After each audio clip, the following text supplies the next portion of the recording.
नहमदुहु व नुसल्लिम व नुसल्ली अला रसूलिहिल करीम, अम्मा बाद। आप सबसे पहले मुफ्ती शमाइल अहमद साहब दामत बरकातुहुम की इस गुफ्तगू को मुलाहिजा कीजिएगा। आप ये कह रहे हैं कि लोग डिसाइड करेंगे क्या सही है क्या गलत है, यही है? मेजॉरिटी डिसाइड करेगी क्या सही है क्या गलत है? अरे भाई बिल्कुल। मेजॉरिटी अगर ये कहे कि नाजी जर्मनी के साथ जिस तरह मेजॉरिटी थी कि जेनोसाइड करना सही, आप जस्टिफाई करेंगे?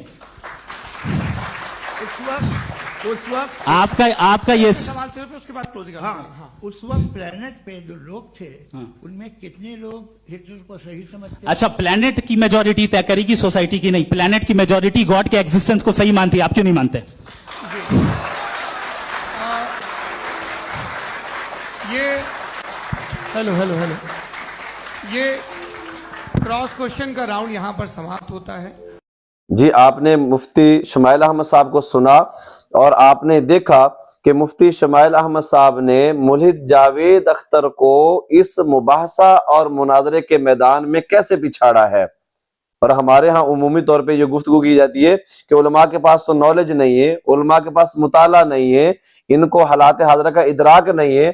और आपने इस वीडियो के अंदर देखा भी है कि जावेद अख्तर के हाथ कैसे कांप रहे हैं।